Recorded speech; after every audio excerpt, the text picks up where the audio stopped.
Assalamualaikum warahmatullahi wabarakatuh. Perkenalkan, nama saya Afia Rini Astuti, NIM T2019-8074, kelas Biologi 2. Di sini saya akan presentasikan atau memaparkan materi tentang fotorespirasi. Berikut adalah penjelasannya. Ada beberapa materi fotorespirasi yang saya akan jelaskan, yaitu yang pertama, pengertian fotorespirasi, yang kedua, perbedaan fotosintesis dengan fotorespirasi, yang ketiga, yaitu mekanisme fotorespirasi, yang keempat, fungsi fotorespirasi, yang kelima, faktor yang mempengaruhi fotorespirasi, dan yang terakhir, yaitu fotorespirasi pada tumbuhan C3, C4, dan CAM. Pengertian fotorespirasi. Fotorespirasi adalah sejenis respirasi pada tumbuhan yang dibangkitkan oleh penerimaan cahaya yang diterima oleh daun. Diketahui pula bahwa kebutuhan energi dan ketersediaan oksigen dalam sel juga mempengaruhi fotorespirasi. Fotorespirasi merupakan bentuk lain dari respirasi pada tumbuhan. Fotorespirasi sebagai proses perombakan karbohidrat dalam tubuh tumbuhan dengan pemanfaatan CO2 dan O2 dengan bantuan panas matahari untuk menghasilkan energi dengan rumus kimia, yaitu sebagai berikut. C6H12O6 min CO2 plus H2O dan plus energi. Selanjutnya yaitu perbedaan fotosintesis dengan fotorespirasi. Di sini ada beberapa perbedaan fotosintesis dengan fotorespirasi. Yang pertama yaitu pada fotosintesis, proses pembuatan glukosa dari karbon dioksida dan air dengan bantuan sinar matahari. Sedangkan pada fotorespirasi, proses respirasi yang menghasilkan karbon dioksida dan merupakan proses kebalikan dari fotosintesis. Yang kedua, yaitu pada fotosintesis terjadi dengan adanya karbon dioksida, sedangkan pada fotorespirasi terjadi dengan adanya oksigen. Yang ketiga, pada fotosintesis, dalam fotosintesis Rubisco menghasilkan 3 PGA dari RUBP dalam fotorespirasi, sedangkan pada fotorespirasi, Rubisco menghasilkan 3 PGA serta fosfoglycolat dari RUBP. Perbedaan yang keempat yaitu pada fotosintesis adalah proses utama fiksasi karbon, sedangkan fotorespirasi membuang karbon tetap. Yang kelima, fotosintesis merupakan sumber energi fiksasi pada tumbuhan, sedangkan pada fotorespirasi membuang energi yang dihasilkan oleh sel. Yang keenam, pada fotosintesis proses produksi glukosa yang efisien, sedangkan pada fotorespirasi bukanlah proses yang efisien untuk menghasilkan glukosa. Dan yang terakhir yaitu fotosintesis terjadi di kloroplas, sedangkan fotorespirasi terjadi di kloroplas, peroksisom, dan mitokondria. Mekanisme fotorespirasi. Mekanisme atau proses bagaimana fotorespirasi tersebut bisa terjadi yaitu bisa dilihat pada gambar berikut. Berikut adalah penjelasan tentang proses mekanisme fotorespirasi yang pada gambar sebelumnya, yaitu fotorespirasi disebut juga asimilasi cahaya oksidatif. Proses fotorespirasi merupakan cabang dari jalur glikolat. Enzim utama yang terlibat adalah enzim yang sama dalam proses reaksi gelap fotosintesis. Proses ini terjadi pada stroma dan didukung oleh peroksisom dan mitokondria.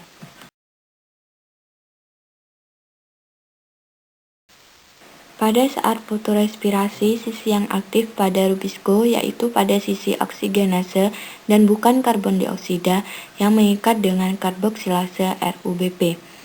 Jika kadar CO2 dalam sel rendah, RUBP akan dipecah oleh Rubisco menjadi P-glikolat, P-gliserat.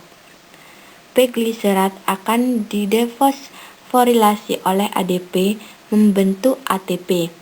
P-glikolat memasuki proses agak rumit menuju peroksisoma. Lalu mitokondria kemudian kembali ke peroksisoma untuk diubah menjadi serin. Lalu gliserat masuk ke kloroplas untuk diproses secara normal oleh siklus Calvin. Sebagian karbon dioksida yang dihasilkan dalam reaksi ini dilepaskan, sisanya dikembalikan ke kloroplas untuk ikut serta dalam fotosintesis. Selanjutnya yaitu fungsi fotorespirasi. Ada beberapa fungsi fotorespirasi. Yang pertama, fotorespirasi berfungsi sebagai penghasil energi alternatif bagi pertumbuhan tanaman. Yang kedua, fotorespirasi berfungsi untuk penghasil asam amino. Yang ketiga, menyediakan karbon dioksida. Dan yang terakhir yaitu mengasimilasi CO2 dan NH3 sebelum digunakan pada proses fotosintesis. Faktor-faktor yang mempengaruhi fotorespirasi. Ada dua faktor yang mempengaruhi fotorespirasi, yaitu faktor dalam atau faktor internal, dan yang kedua yaitu faktor luar atau faktor eksternal. Faktor dalam terdiri dari pertama, faktor protoplasmik. Laju respirasi sangat dipengaruhi oleh kuantitas dan kualitas dari protoplasma yang ada di dalam sel. Kuantitas dan kualitas protoplasma di dalam sel sangat tergantung pada umur sel. Yang kedua yaitu konsentrasi substrat respirasi tersedia. Laju respirasi sangat tergantung pada konsentrasi substrat tersedia. Semakin banyak substrat respirasi yang tersedia di dalam sel, maka semakin cepat laju respirasinya.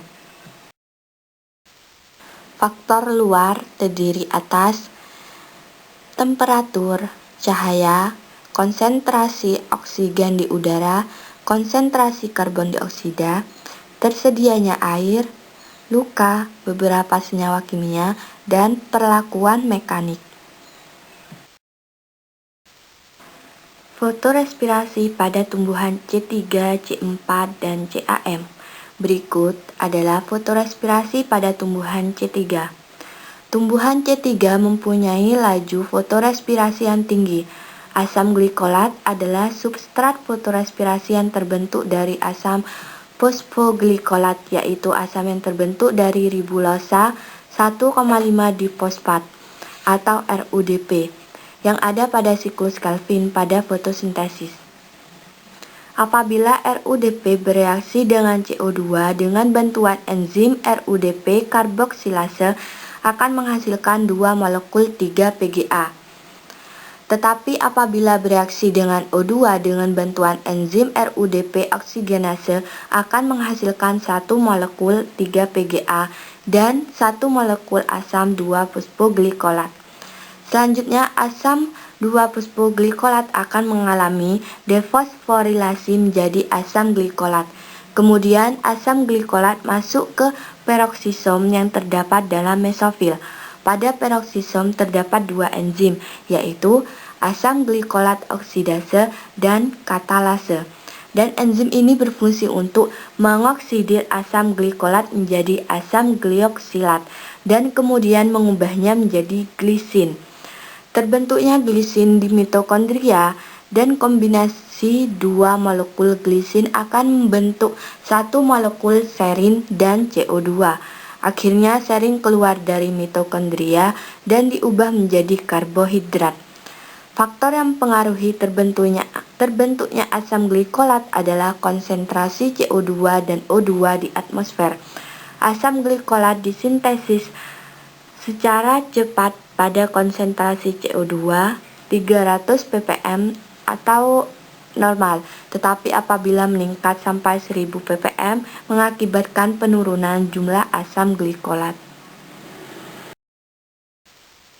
Sedangkan pengaruh konsentrasi O2 berlawanan dengan CO2, di mana peningkatan O2 di atmosfer akan merangsang terbentuknya asam glikolat pada daun yang mendapat sinar.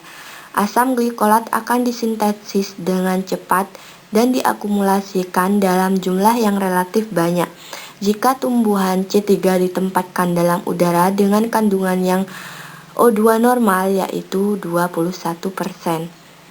Yang kedua yaitu fotorespirasi pada tumbuhan C4. Tumbuhan C4 sangat rendah laju fotorespirasinya, dan untuk dapat dimengerti maka perlu dipelajari proses penyematan CO2 dalam tumbuhan tersebut. CO2 yang disemat oleh fotosintesis pada tumbuhan C4 bereaksi dengan asam fosfoenol pirufat dalam sel mesofil, sehingga terbentuklah asam malat. Tetapi beberapa tumbuhan C4 ada juga menghasilkan asam aspartat.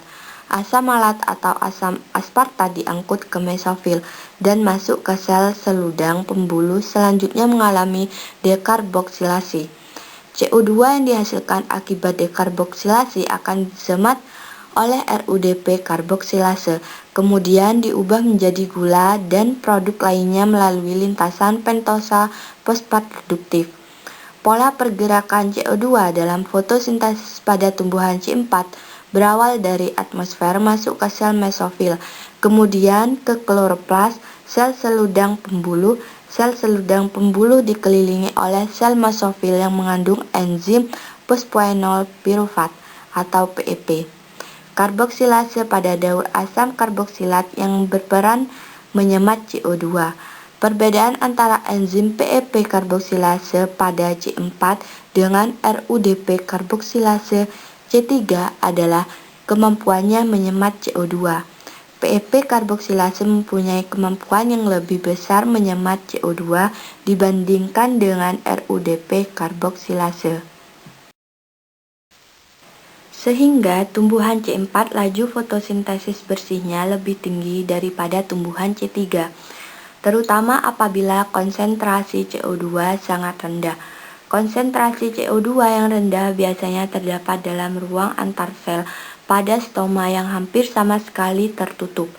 Keadaan seperti ini dapat terjadi di lapangan selama air tanah dalam keadaan rendah, sehingga akibat stres lingkungan menyebabkan tumbuhan C4 jauh lebih mampu tumbuh daripada tumbuhan C3. Apabila konsentrasi CO2 lebih tinggi dari 300 ppm, maka laju fotosintesis tumbuhan C3 sama dengan tumbuhan C4. Dari penjelasan fotorespirasi pada tumbuhan C3 dan C4, maka dapat disimpulkan perbedaan fotorespirasi tumbuhan C3, C4, dan CAM, yaitu sebagai berikut. Pada tumbuhan C3, reaksi fotorespirasi pada tumbuhan C3 sangat dimungkinkan terjadi karena pada tumbuhan C3 fungsi enzim RUDP adalah ganda, yakni untuk mengikat CO2 dan mengikat O2 untuk fotorespirasi. Sedangkan pada tumbuhan C4, reaksi fotorespirasi pada tumbuhan C4 sangat rendah terjadi karena pada tumbuhan C4 memiliki enzim pengikat CO2 sehingga tidak terjadi kompetisi antara CO2 dan O2. Hanya mengikat CO2. PP akan langsung membawa CO2 ke RUBP sehingga menekan terikatnya O2 pada RUBP. Dan yang kedua, yaitu pada tumbuhan C3, pemanfaatan CO2 hanya sebesar 50% karena adanya fotorespirasi. Sedangkan pada tumbuhan C4, rendahnya fotorespirasi pada tanaman C4 menyebabkan tanaman C4 lebih produktif dibanding tanaman C3. Sedangkan pada tumbuhan CAM, tingkat terjadinya fotorespirasi sama dengan tumbuhan C4, namun kemungkinan pengikatan molekul CO2 terjadi pada malam hari. Itulah pemaparan materi tentang fotorespirasi yang saya paparkan. Kurang lebihnya mohon maaf. Wassalamualaikum warahmatullahi wabarakatuh.